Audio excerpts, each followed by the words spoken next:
The blue paint dripped down his $3,000 Italian pants like blood from a mortal wound. Shit. Alexander Hawthorne jumped from the bench as if he'd been electrocuted, but it was already too late. The Armani was ruined, his CEO dignity was on the ground, and in exactly 14 minutes and 43 seconds he was supposed to be at the altar marrying a woman he barely knew. Sorry, I put the wet paint sign right there. The female voice came from behind the painting easel. Wait. You didn't read the sign? Alex turned, ready to verbally devastate whoever was responsible for the disaster, but the words died in his throat. The woman who emerged from behind the canvas had dark hair pulled into a messy bun, splashes of blue paint on her cheeks like stars, and the most intense eyes he'd ever seen in his life. For the first time in 32 years, Alexander Hawthorne, CEO of Hawthorne Industries, was speechless. Are you okay? You look like you've seen a ghost. She approached with a cloth, examining the damage. Wow, those pants must have cost more than 3 months of my rent. 4, he said automatically, then mentally cursed himself. 4 months' rent? She laughed, a musical sound that did something strange to his chest. Well, at least now you have a good excuse not to show up to whatever fancy event this is. She gestured at his tuxedo. Let me guess. Charity gala? Business dinner? Very elegant funeral? Wedding? Alex murmured, still mesmerized by her eyes. Ah. Her face softened. Sorry, you must be late for my wedding. The cloth fell from her hand. For a moment, only the sound of wind in the Golden Gate Park trees filled the silence. She stared at him, then looked at the paint stain, then back at him. Your, wedding? She swallowed hard. As in, you're the groom? Was. The word came out before he could filter it. I don't know. She took a step back as if he were radioactive. Look, I don't usually meddle in other people's lives, but you seem to be having some kind of existential breakdown in the middle of the park, wearing a $6,000 tuxedo. $8,000. $8,000 tuxedo with fresh paint on your pants, 15 minutes before your own wedding. She crossed her arms. Is this normal for you? Alex stared at her. There was something about her that made him want to laugh for the first time in months, or run, or both. Definitely not. Well, she said, picking up a clean brush and twirling it between her fingers. At least now you have a real choice to make. How so? She pointed to the bright blue stain covering half his pants leg. You can show up at the altar looking like you fought a Smurf and lost. You can go home to change clothes and be late, or...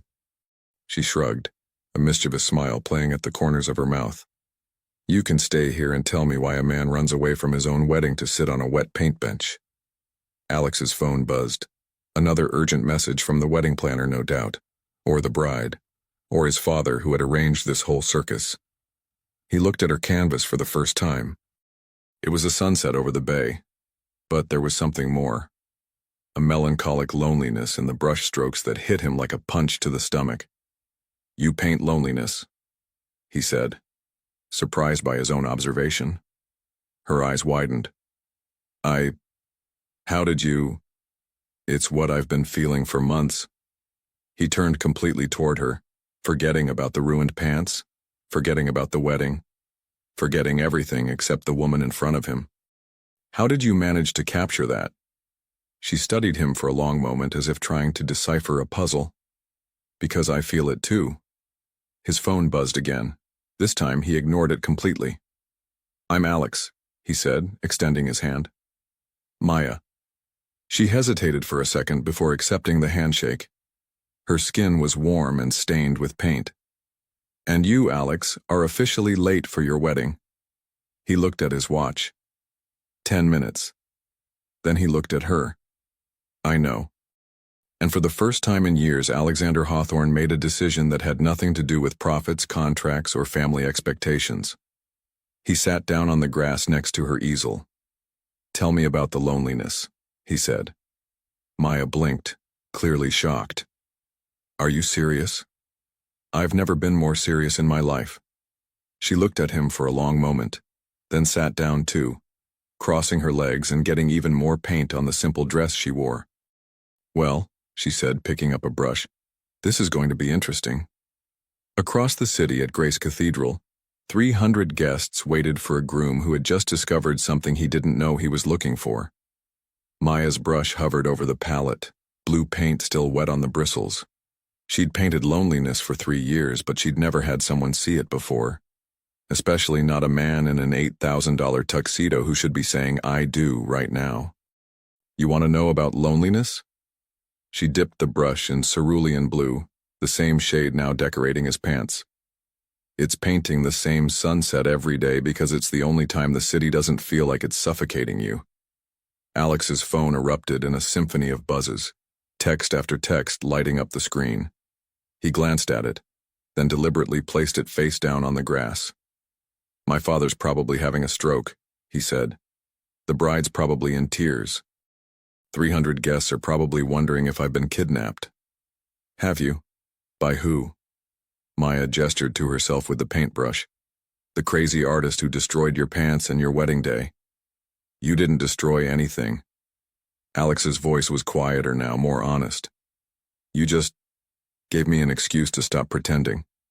She studied his face. Sharp jawline, expensive haircut, eyes that looked like they'd forgotten how to be surprised. Until today. "What were you pretending?" "That I wanted to marry Victoria Sterling." The name came out like a business transaction. Daughter of Sterling Holdings. Perfect merger. Perfect wife. Perfect prison sentence. Jesus. Maya set down her brush. "You're one of those people." "What people?" "Rich people who marry for stock portfolios instead of, love." She shook her head. "No wonder you're having a breakdown in the park." Alex laughed. Actually laughed. And the sound was so unexpected that Maya felt something flutter in her chest. "You don't sugarcoat anything, do you? Life's too short for bullshit." She picked up a different brush, this one stained with sunset orange. "Besides, you're the one who chose to sit in wet paint instead of walking down the aisle. That says something." His phone lit up again. This time she could see the screen. 17 missed calls from Dad. "You should probably answer that," she said. "Probably." He made no move toward the phone. "Tell me why you paint here. In the park. Alone." Maya's hand stilled on the canvas. Most people asked about her technique, or how much her paintings cost, or whether she had any real job besides art. No one asked why. "Because it's the only place in San Francisco where I can pretend I'm not invisible." The honesty slipped out before she could stop it. Alex's expression shifted, something raw flickering across his features. "You're definitely not invisible," says the man avoiding his own wedding. "Because of you." The words hung in the air between them, dangerous and electric. "I've been walking through life on autopilot for years, and then I see you emerge from behind that canvas looking like I've been wrestling with paint tubes. Like you're actually alive." Maya's breath caught. Men didn't talk to her like this. Especially not men who looked like they'd stepped off the cover of Forbes magazine. "You don't know me," she said softly. "I know you paint sunsets because they make you feel less alone. I know you put up wet paint signs that people ignore. I know you have paint under your fingernails and in your hair and you don't give a damn what anyone thinks about it." Alex leaned closer. "I know that in the 15 minutes I've been sitting here, I've felt more like myself than I have in the last 15 years. The flutter in Maya's chest became a full-scale riot. "Alex." She looked at his phone, still lighting up with calls. "Your wedding was arranged when I was 28. Victoria and I have had exactly 12 conversations, all about seating charts and flower arrangements." He picked up his phone, stared at it for a moment, then looked back at her. "What would you do?" "Me?" Maya laughed, but it sounded shaky. "I'd run, but then again, I'm the girl who's been painting the same sunset for 3 years because she's too scared to paint anything else. So maybe don't take my advice." "Why are you scared?" The question hit like a gentle slap. Maya set down her brush and really looked at him. This stranger who'd stumbled into her quiet morning and turned it upside down. Because if I paint something different, I might have to admit that I want something different. And wanting things... She shrugged. Wanting things is dangerous when you're used to disappointment. Alex's phone rang. Not a text this time. A call. The screen read, Victoria Sterling. They both stared at it. Answer it, Maya said. I don't want to. Answer it anyway. Alex picked up the phone, looked at Maya one more time, and swiped to accept. Victoria. Maya couldn't hear the other end of the conversation, but she could see Alex's face change as he listened. Professional mask sliding back into place, shoulders straightening.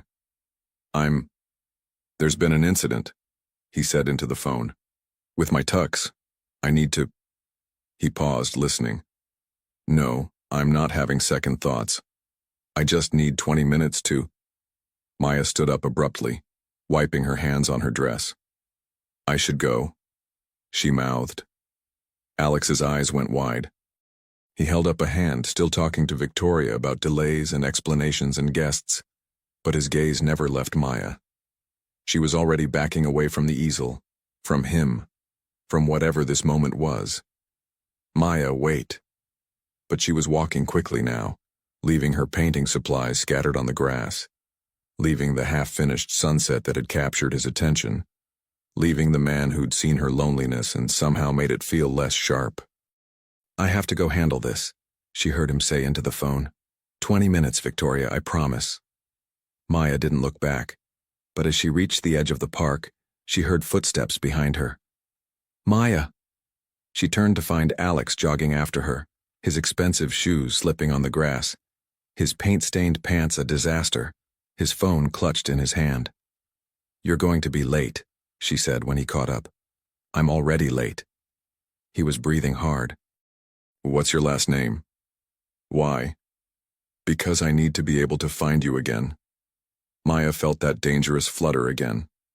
Alex, you're getting married today. Am I? He looked down at his ruined pants, then back at her. Because right now, standing here with paint on my clothes and your name on my lips, I've never been less sure of anything in my life. His phone buzzed with another text, then another. Go, Maya said, even though everything in her wanted him to stay.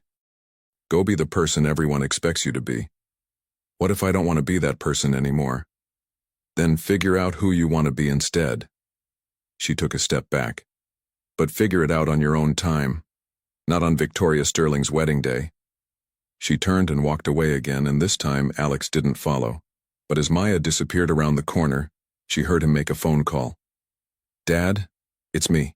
We need to talk. The wedding is postponed. Maya kept walking, her heart pounding, trying to ignore the voice in her head that whispered, "What have you done?" Maya's hands were still shaking when she reached her studio apartment in the Mission District.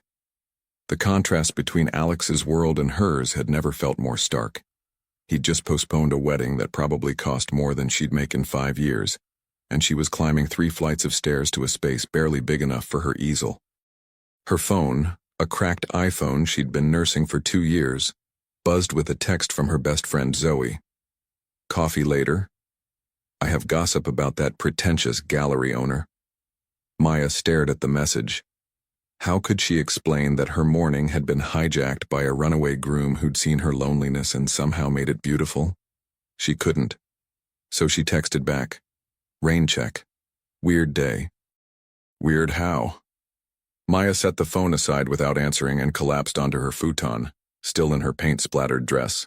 She could smell the cerulean blue on her skin, could still see Alex's face when he'd said she looked alive. Nobody had ever called her alive before. Meanwhile, across the city in Pacific Heights, Alexander Hawthorne stood in his penthouse bathroom, staring at his reflection. He'd managed to get most of the blue paint out, but traces remained under his fingernails.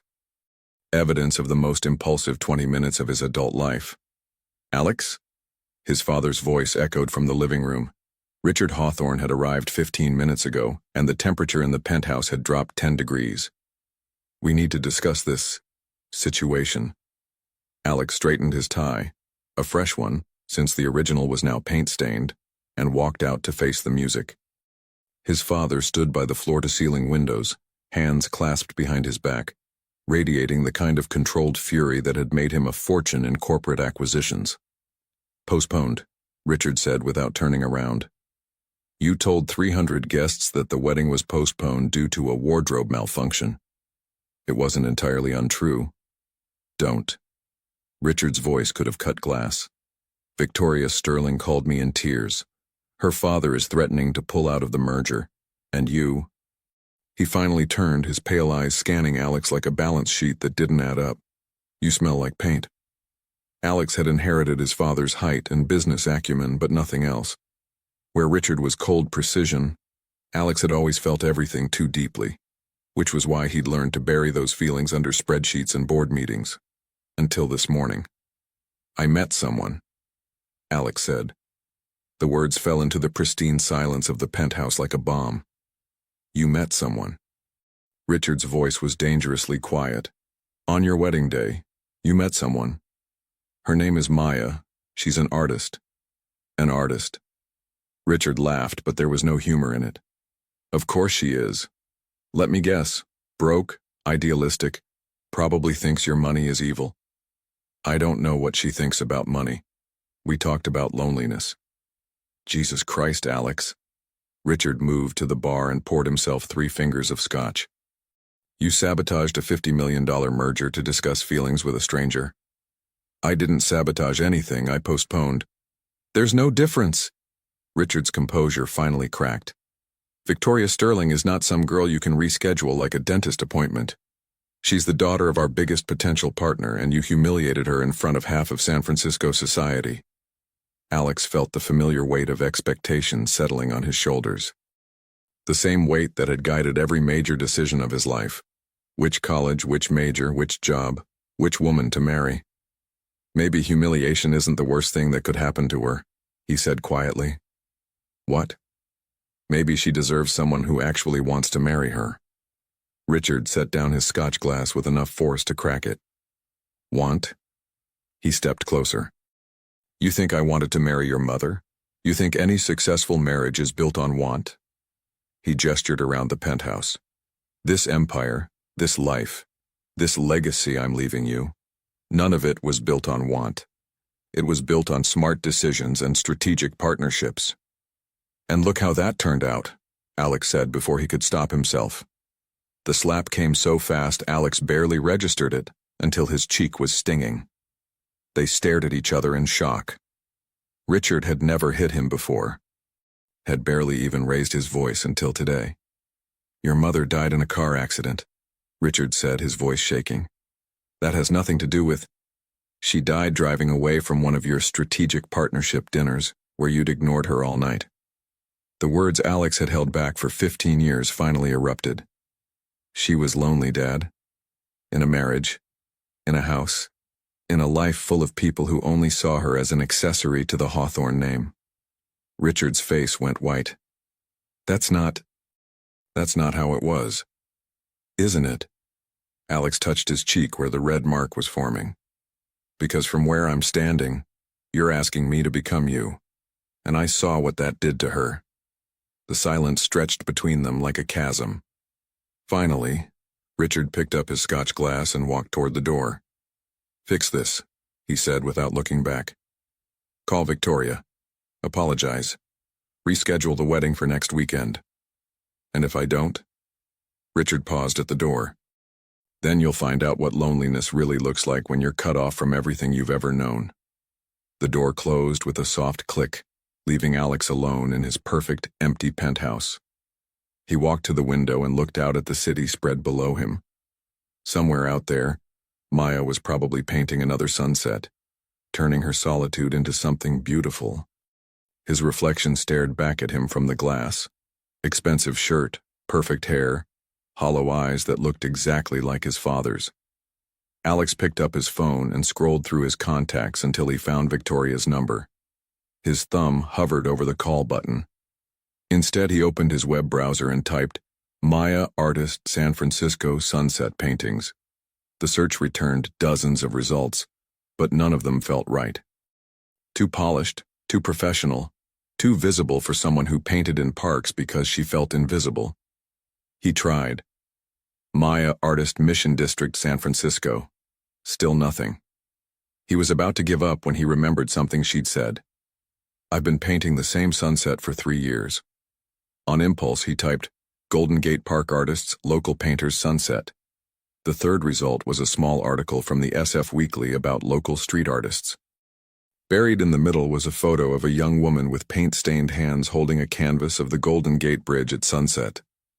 The caption read, Maya Chen, 26, has been painting in Golden Gate Park for 3 years. I'm not trying to sell anything, she says. I just want to capture the moment when the day becomes night and the city stops pretending to be something it's not. Maya Chen. Alex stared at the photo on his phone screen. She was smiling in the picture, but her eyes held the same melancholy he'd seen in her painting. He screenshotted the article, then closed his phone and walked to his bedroom. In his walk-in closet, hanging in plastic garment bags, were 7 identical black suits. Safe, professional, interchangeable. Alex pulled out a pair of jeans he hadn't worn in 2 years, and a simple gray sweater. If he was going to find Maya Chen, he wasn't going as Alexander Hawthorne, CEO. He was going as Alex. Just Alex. The man who'd sat in wet paint and felt alive for the first time in decades.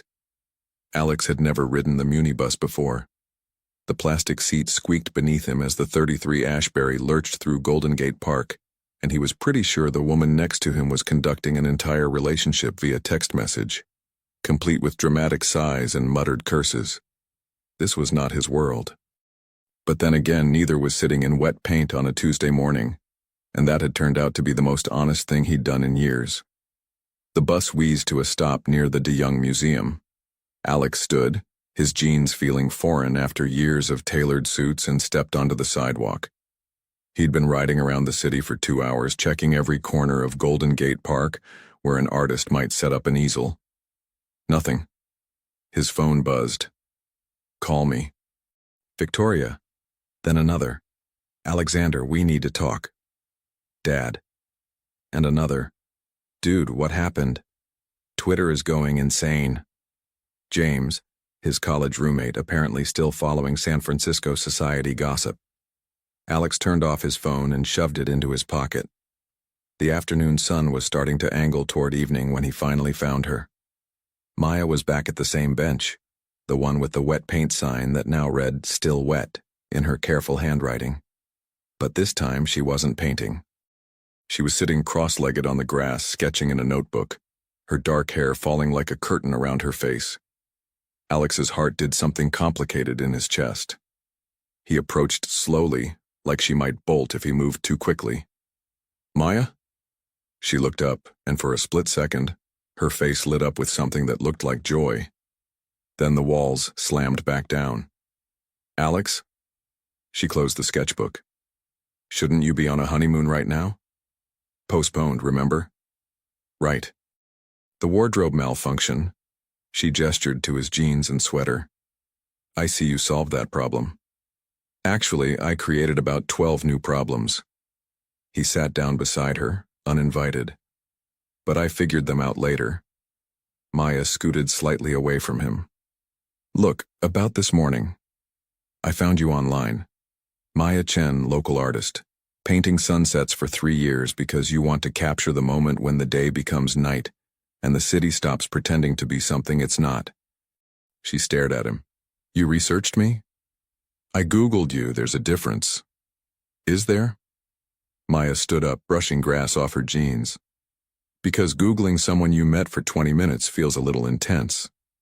So does abandoning a $50 million wedding to sit in wet paint. Maya's eyes widened. 50 million? Jesus, Alex, what have you done? Something stupid. Something impulsive. Something that felt more real than anything I've done in the last 10 years. He stood too, closing the distance between them. Something that started when you asked me why I was running from my own wedding. I didn't ask you to blow up your life. You didn't have to. You just existed. And suddenly I remembered what that felt like. Maya shook her head, backing away. This is crazy. You don't know me. I know you paint the same sunset every day, but you sketch something different today. Alex nodded toward the closed notebook. What was it? None of your business. Was it me? The question hung in the air like a challenge. Maya's cheeks flushed pink. Don't flatter yourself. Show me. No. Maya. No! She clutched the sketchbook to her chest. You can't just show up here in your casual billionaire costume and expect me to... Casual billionaire costume? The jeans probably cost more than my rent, don't they? Alex looked down at his clothes. She was right. The jeans were rag and bone. The sweater was cashmere. Even dressed down, he screamed money. Probably, he admitted.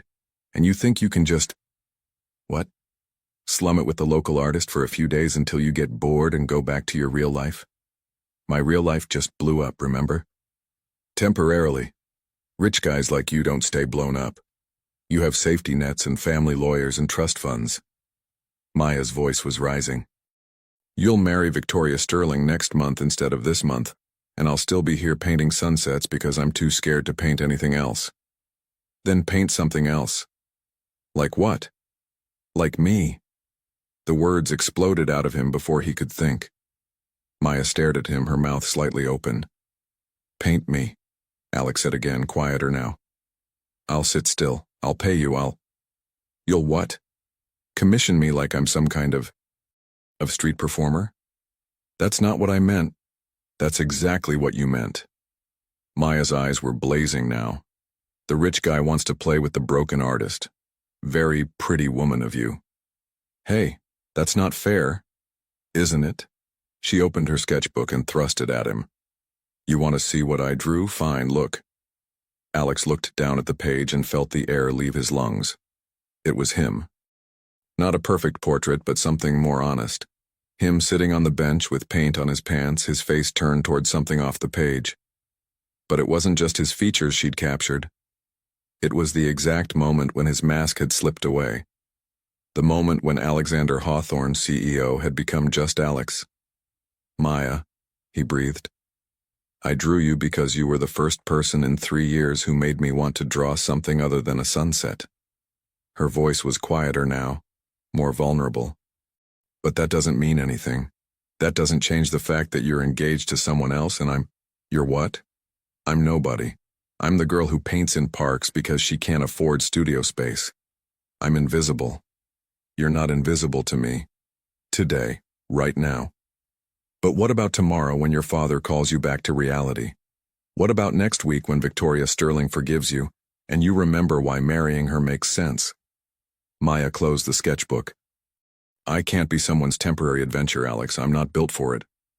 Alex felt something cracking open in his chest. She was right about everything. His father, Victoria, the impossibility of their worlds colliding. But she was also wrong about one crucial thing. It's not temporary, he said. You don't know that. I know that I've spent 32 years doing what made sense and it almost killed me. I know that I've never met anyone who could see loneliness in a sunset and make it beautiful. I know that you drew me like I was worth drawing, and I haven't felt worth anything in longer than I care to admit. Maya's resolve was wavering.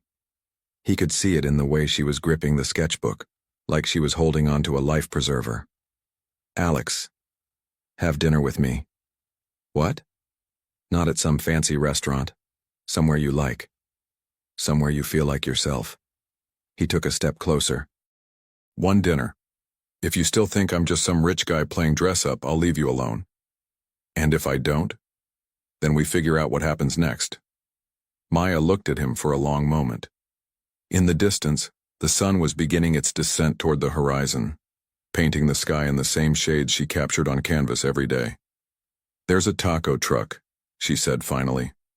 On Mission Street. Nothing fancy. Plastic tables. No wine list. Perfect. You might hate it. I might love it. Maya smiled despite herself. You're really going to blow up your life for tacos with a broke artist? Apparently. She looked at her watch. El Azteca, 6 o'clock, corner of Mission and 24th. I'll be there. Alex? She was already walking away, but she turned back. Wear different jeans, those ones are trying too hard. Alex laughed. Really laughed. For the second time that day. Maya? Yeah? Thank you. For drawing me the way you see me. She didn't answer, but as she walked away, Alex could have sworn he saw her smile. He looked down at his expensive jeans and cashmere sweater and realized he had exactly 2 hours to figure out how to dress like someone Maya Chen might want to have dinner with. This was going to be interesting. Alex stood outside a Goodwill in the Castro at 4:30 p.m., holding a pair of actual normal jeans and a basic black t-shirt, feeling like he was about to jump out of an airplane without a parachute. The cashier, a girl with purple hair and enough piercings to set off metal detectors, had looked at his credit card and raised an eyebrow. You know you can buy jeans for more than $12, right? Today, I'm a $12 jeans kind of guy. Now standing outside El Azteca at exactly 6 p.m., Alex wondered if he'd overcorrected. The taco truck was surrounded by a dozen plastic tables under string lights, filled with families, construction workers still in hard hats, and couples sharing plastic baskets of food. No one was wearing Armani. Maya was already there, sitting at a corner table with 2 Tecate beers and a basket of chips.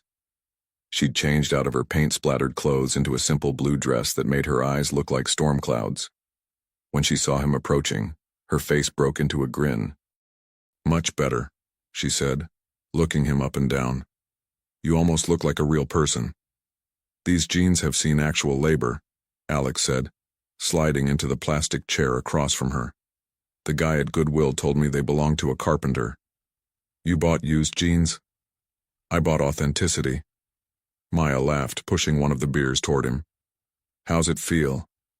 Alex took a sip of the Tecate, definitely not the craft beer he usually drank, and looked around at the scene. Kids running between tables, the sound of Spanish mixing with English, the smell of carnitas and diesel fuel and something indefinably alive. Overwhelming, he said honestly. Good overwhelming. Different from your usual dinner spots? I usually eat at restaurants where the waiters know my name and my usual order, and I spend the entire meal checking my phone. He set down the beer. I haven't looked at my phone once since I sat down. It's been 30 seconds. That's a record for me. Maya studied his face. You're serious. Unfortunately. God, your life sounds exhausting. It is. Alex grabbed a chip and loaded it with salsa. Tell me about yours. My life? It's not very interesting. I wake up, I paint, I eat ramen, I worry about rent. Repeat. You make it sound simple. Simple and broke are not the same thing. A woman approached their table, mid-40s, apron tied around her waist, speaking rapid Spanish to Maya. Maya responded fluently, gesturing to Alex, and the woman's face lit up. Esperanza, this is Alex. Alex, this is Esperanza. She owns the truck. Esperanza beamed at Alex and launched into what sounded like a detailed interrogation in Spanish. Maya translated. She wants to know if you're the reason I'm wearing a dress instead of paint-covered jeans. What did you tell her? That jury's still out. Esperanza patted Alex's shoulder and walked away, calling back something that made Maya blush. What did she say? She said you have good eyes and I should keep you. Smart woman. She also said if you hurt me, she'll put you in the next batch of carnitas. Also smart. Their food arrived. Carnitas tacos for him, carne asada for her, and Alex took his first bite. The explosion of flavor was so intense he actually closed his eyes. Oh my God. Good? This is... He took another bite. I eat at restaurants that charge $40 for tacos that aren't half this good. Esperanza's been perfecting that recipe for 20 years. Her grandmother's recipe from Michoacan. Maya watched him demolish the taco with obvious amusement. You know, for someone who was supposed to get married this morning, you seem pretty relaxed. Alex paused mid-bite. Do I? Like suspiciously relaxed. Either you're in deep denial or you really didn't want to marry her. Alex set down his taco and really looked at Maya. In the string lights, with salsa on her lip and her hair catching the breeze, she was so beautiful it was almost painful. I didn't even know her middle name, he said quietly. What? Victoria. We've been engaged for 8 months and I don't know her middle name. I don't know what makes her laugh or what she's afraid of or what she dreams about when she can't sleep. He picked up his beer. This morning I knew more about you in 20 minutes than I've learned about her in 2 years. Maya wiped the salsa from her lip with a napkin. What do you know about me? You paint sunsets because they're the only honest moment of the day. You've been lonely so long you've made it into art. You're brave enough to sit alone in public spaces but scared enough to hide behind your easel. Alex leaned forward. You see people's loneliness because you recognize it, and you drew me like I was someone worth saving. Maya stared at him. Around them, the sounds of the taco truck continued. Laughter, sizzling meat, children playing. But it felt like they were in a bubble. She swallowed hard. That's not fair. What's not fair? You can't just see me like that. People don't see me like that. Maybe they're not looking hard enough. Or maybe you're projecting because you're having some kind of midlife crisis. Alex laughed. At 32? Quarter-life crisis? Third-life crisis? I don't know the proper terminology for rich people breakdowns. It's not a breakdown. Alex reached across the table and touched her hand. It's the opposite. It's the first time I felt like I'm actually living instead of just existing. Maya looked down at their hands. His was soft from a lifetime of office work, hers stained with paint that would probably never completely wash out. Alex, I need to tell you something. Okay. I Googled you too. Oh. Hawthorne Industries.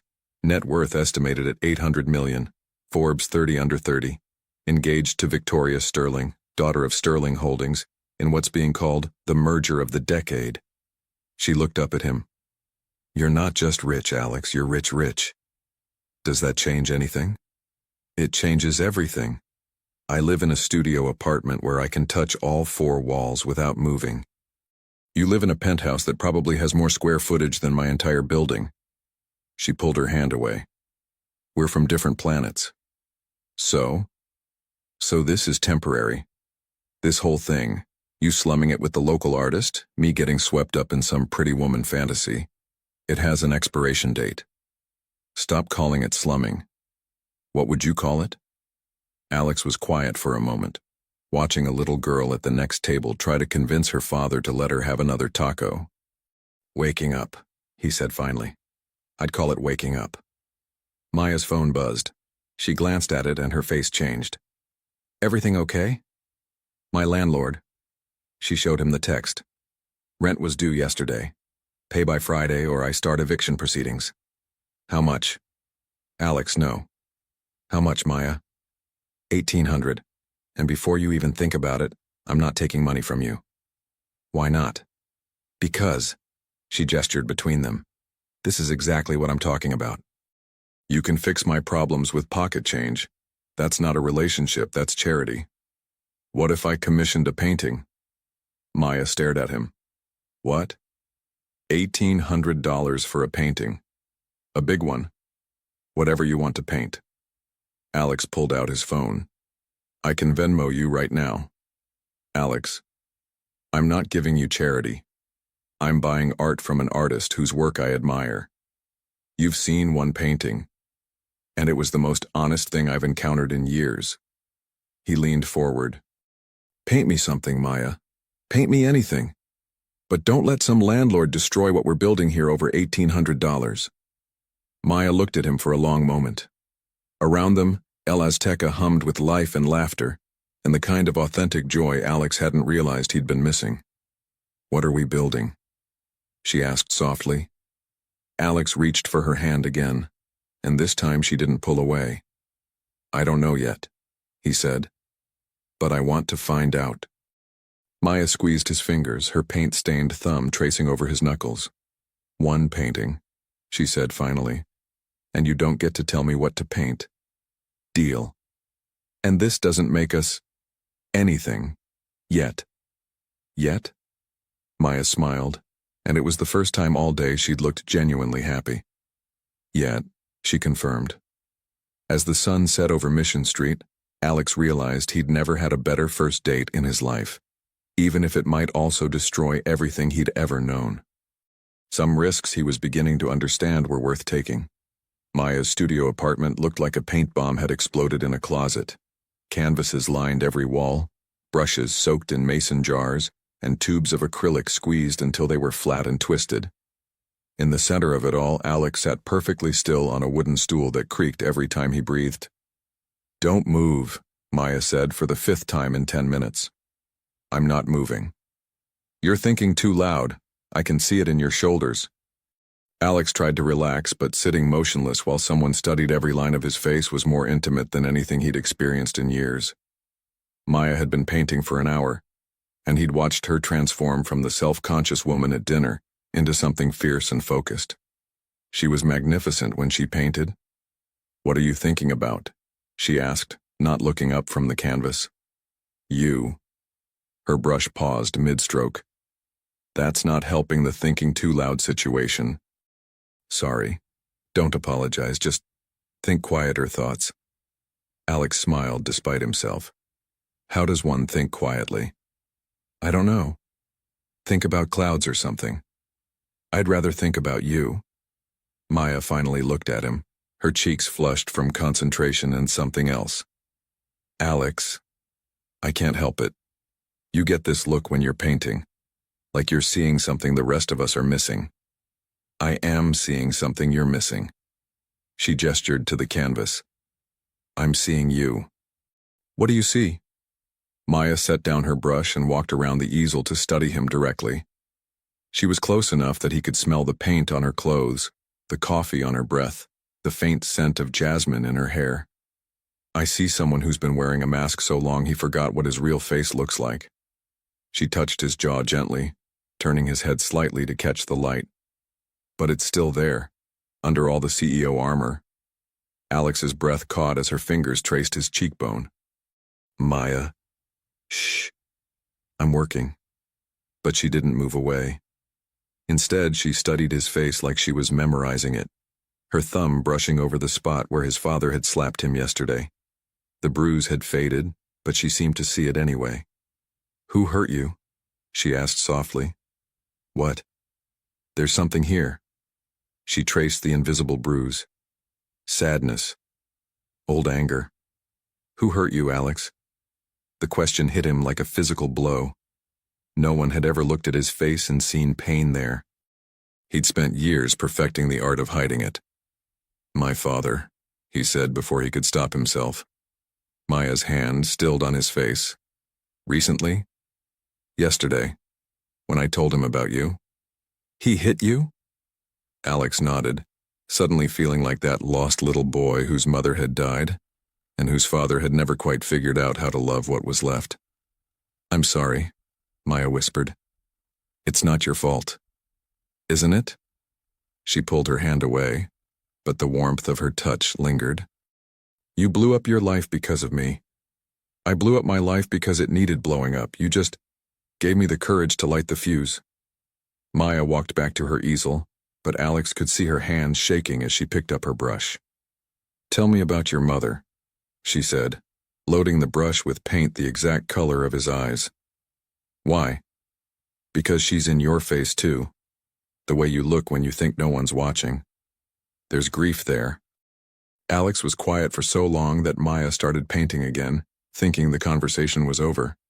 Then he spoke, his voice barely above a whisper. "She died when I was 17. Car accident on the way home from one of my father's business dinners." He stared at a spot on the wall behind Maya's head. They'd had a fight. About me, actually. She wanted him to come to my senior art show. Maya's brush stopped moving. "Art show?" "I used to paint. Before." Alex's mouth curved in a bitter smile. "Nothing good, but she loved everything I made. Used to hang my terrible watercolors in her office." "What happened to them?" "My father threw them away when we moved after she died. Said I needed to focus on real subjects if I wanted to run the company someday." Maya set down her brush entirely and came around the easel again. This time she sat on the floor in front of him, looking up at his face. "You gave up painting for him." "I gave up everything for him." Painting, literature, the girl I was dating senior year who wanted to be a teacher. Alex looked down at Maya, her paint-stained dress pooled around her on the floor. I became exactly what he needed me to become. And what was that? Him, but without the parts that made my mother fall in love with him in the first place. Maya reached up and took his hands, pulling them down from where they'd been gripping the sides of the stool. "Show me," she said. "What?" "Paint something. Now. With me." "Maya, I don't—" "You said you used to paint, show me." She pulled him off the stool and guided him to a blank canvas propped against the wall. "What would you paint right now, in this moment?" Alex stared at the empty white space. He hadn't held a paintbrush in 15 years. "I wouldn't know where to start." Maya squeezed a blob of blue paint onto a palette, the same cerulean that had stained his pants that morning. "Start with how you feel." "How I feel? Right now. Standing here with me." In this moment, Alex took the brush she offered him. It felt foreign in his hand, like a language he'd once spoken fluently but had forgotten. "I feel—" He touched the brush to the paint, then to the canvas. Terrified.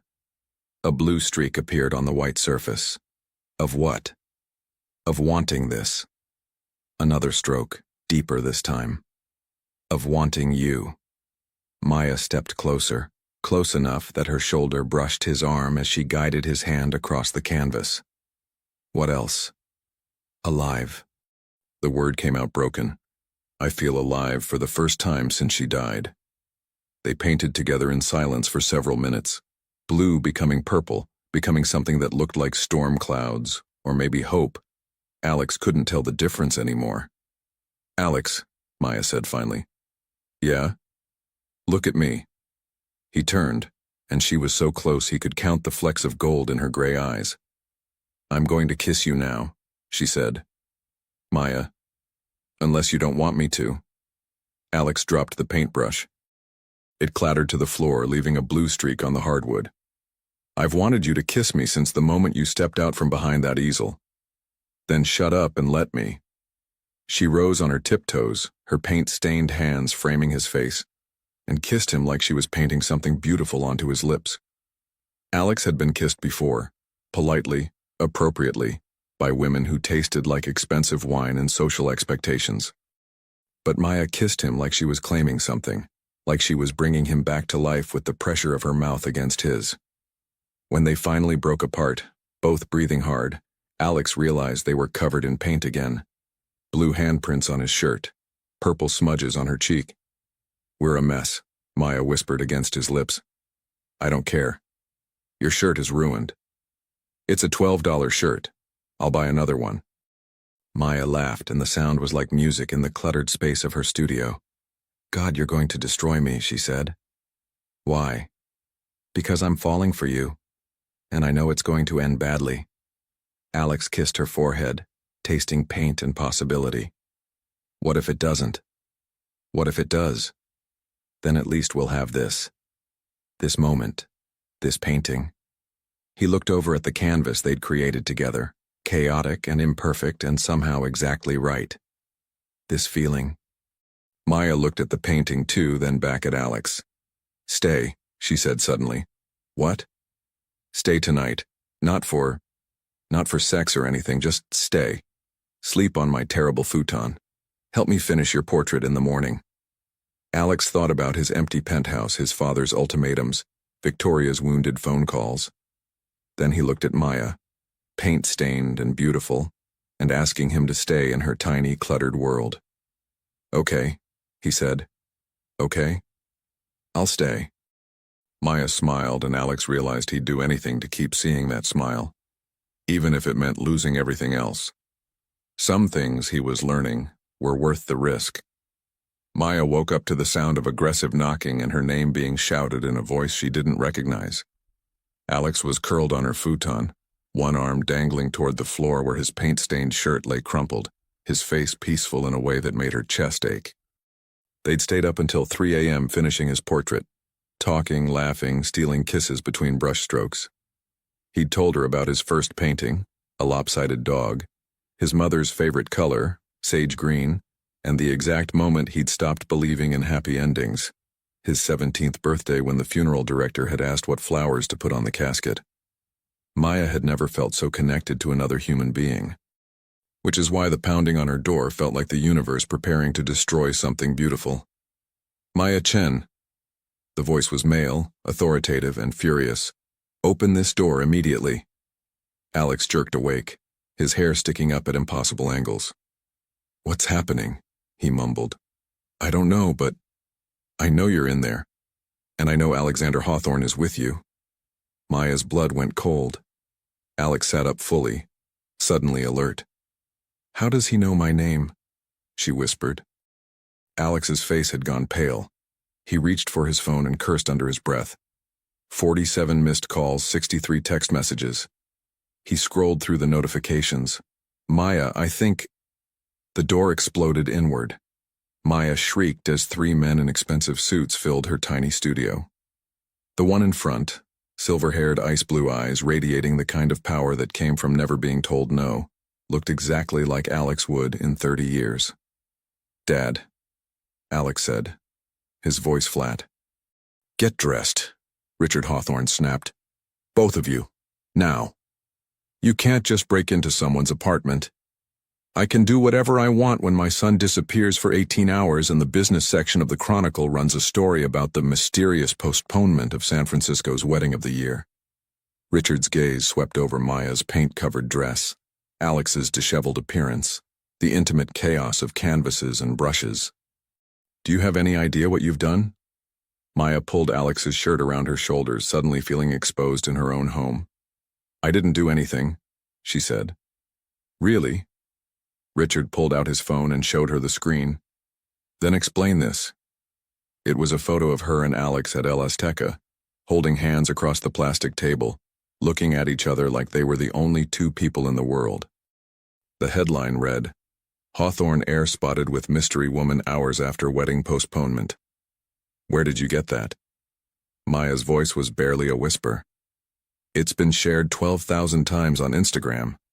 Victoria Sterling saw it at midnight and called me in tears. Richard's voice could have cut glass. The Sterling family is threatening to pull out of the merger entirely. Good, Alex said, standing up and reaching for his jeans. Maybe Victoria will find someone who actually loves her. The slap came so fast Maya barely saw it. Alex's head snapped to the side, and this time she could see the red handprint blooming across his cheek.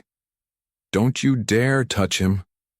Maya stepped between them, her small frame insignificant compared to Richard's imposing presence, but her fury making her seem bigger. Get out of my apartment. Miss Chen, Richard's voice was deceptively calm now. Do you know what my son is worth? I don't care. $800 million. Do you know what you're worth? Dad, stop. According to the private investigator I hired last night, your bank account contains exactly $47.32. You're 3 months behind on student loans, 2 weeks behind on rent. Oh wait, my son fixed that problem, didn't he? Richard smiled, and it was the coldest thing Maya had ever seen. $1,800 for what? 1 night of your time? It wasn't like that. Wasn't it? A struggling artist? A wealthy man with daddy issues? A convenient paint accident that ruined his wedding day? Richard circled her like a predator. How long have you been planning this, Maya? How long have you been watching my son, waiting for the perfect moment to... Enough! Alex's roar filled the small space. She didn't plan anything. She didn't even want me here. Then why is she here? Why are you here, throwing away everything I've built, everything your mother... Don't. Alex's voice was deadly quiet. Don't you dare bring her into this. Your mother would be ashamed of what you've become. The words hit Alex like a physical blow. Maya watched the man who'd kissed her so tenderly last night crumble in real time. She would be ashamed of what you've become. Alex's voice cracked. She would hate what you turned me into. She would hate that I was about to marry a woman I don't love because it makes good business sense.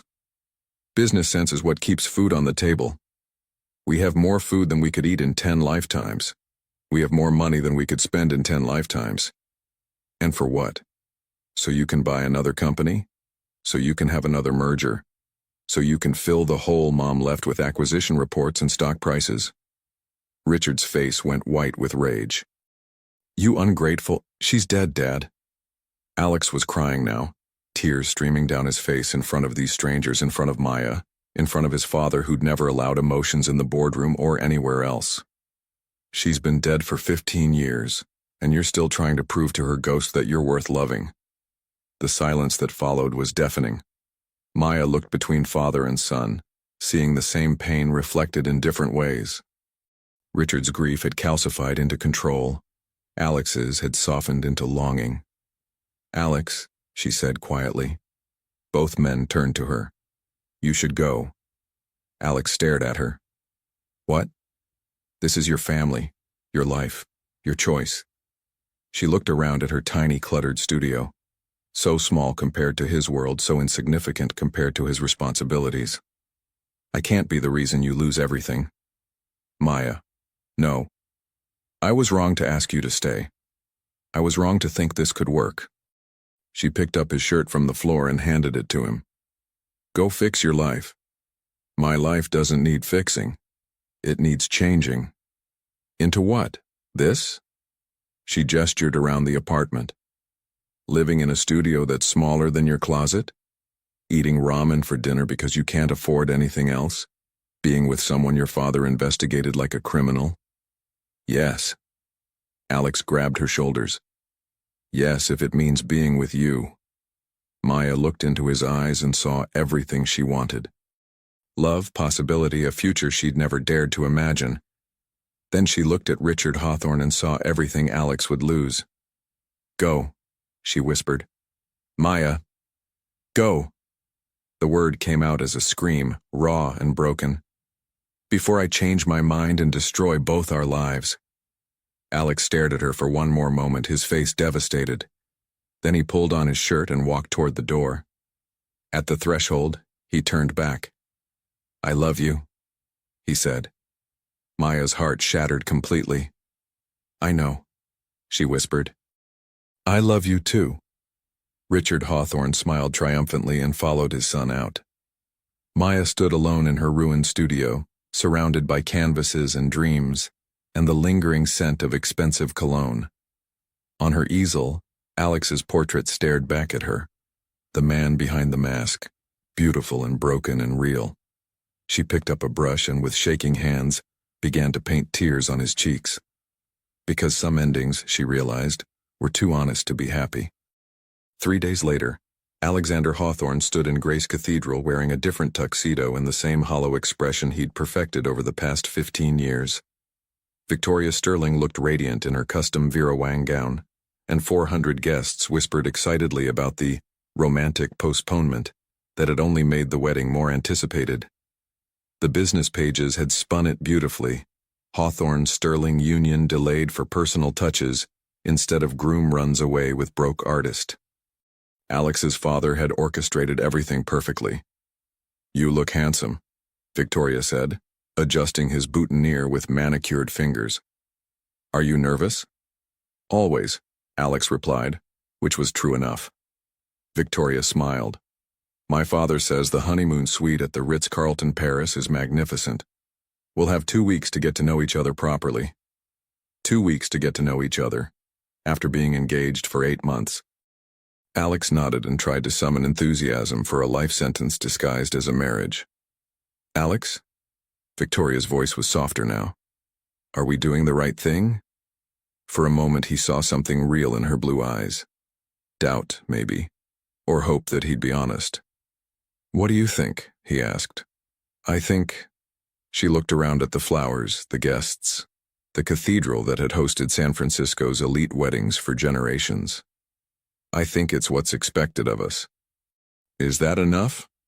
Victoria studied his face, and Alex wondered if she could see the same thing Maya had seen, the man behind the mask.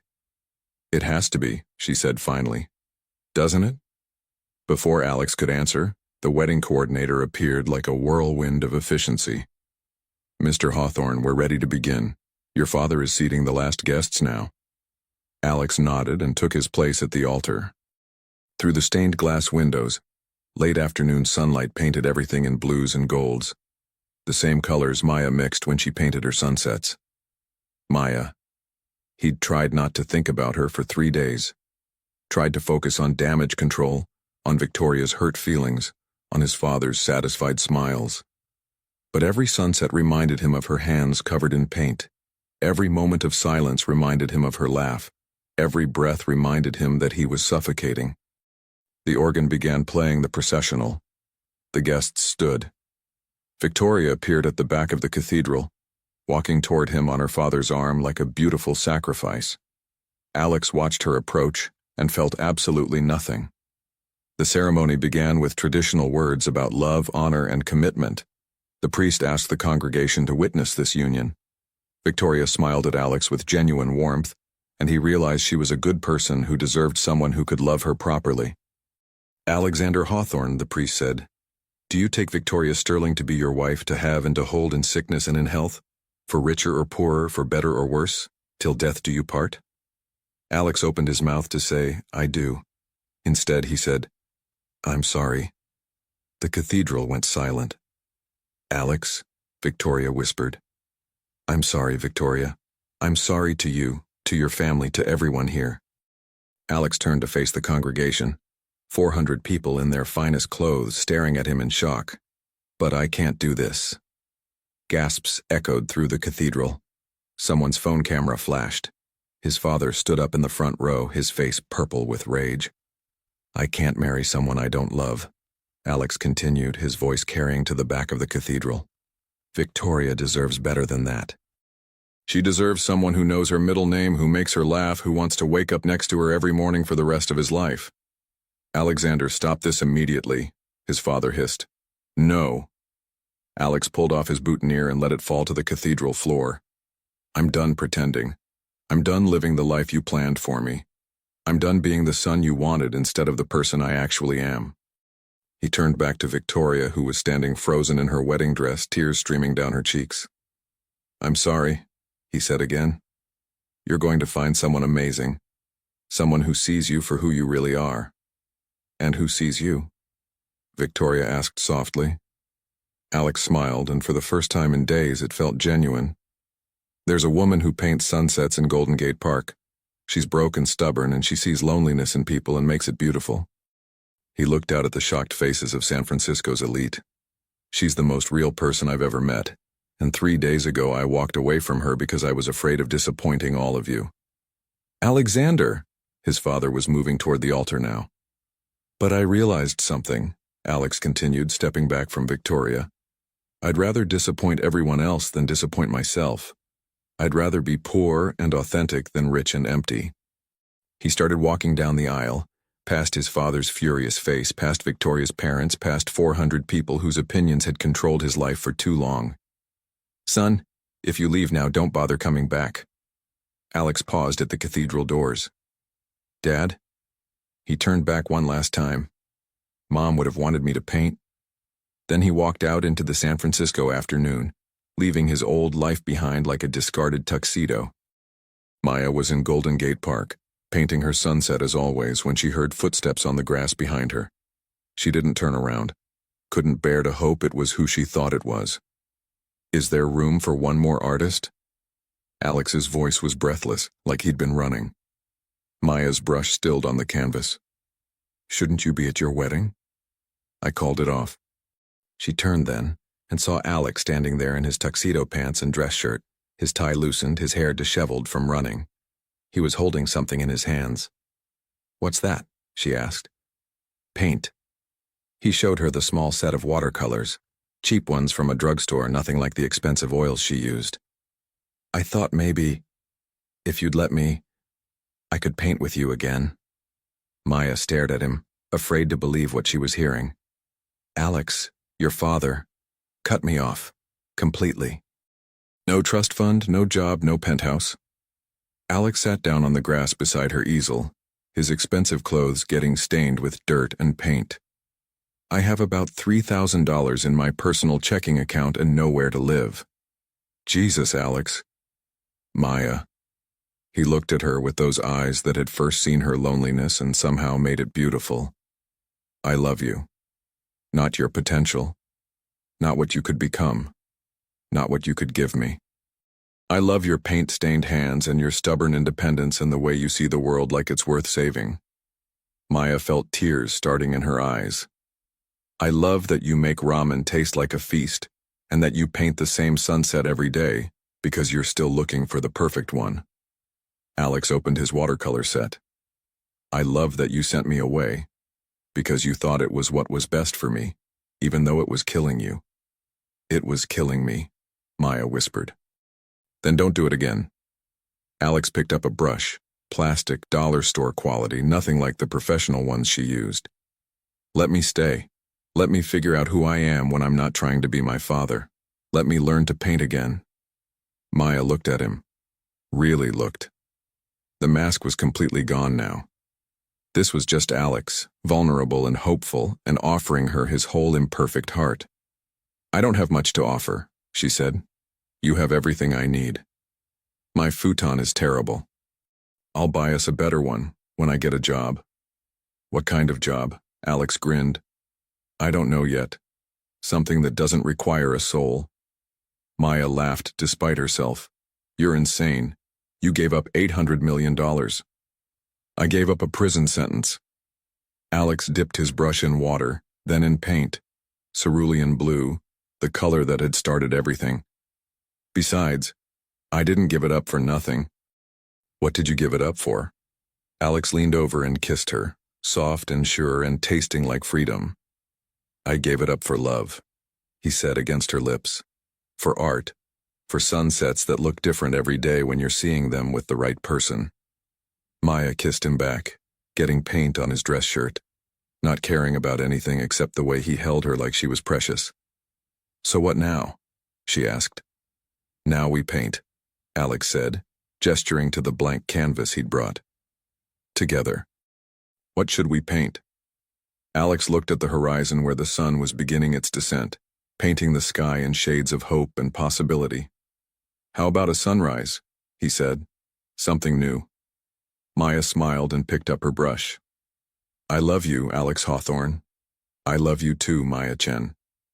And as the sun set on one life and rose on another, they painted their future in colors that had never existed before, bold and messy and absolutely perfect.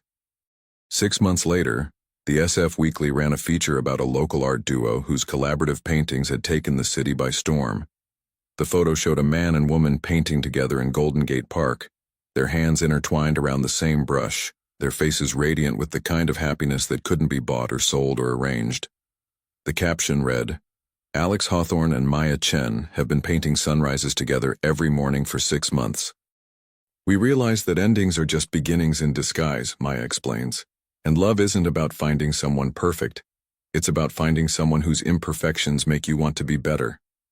When asked about their secret to happiness, Alex grins. Fresh paint, he says.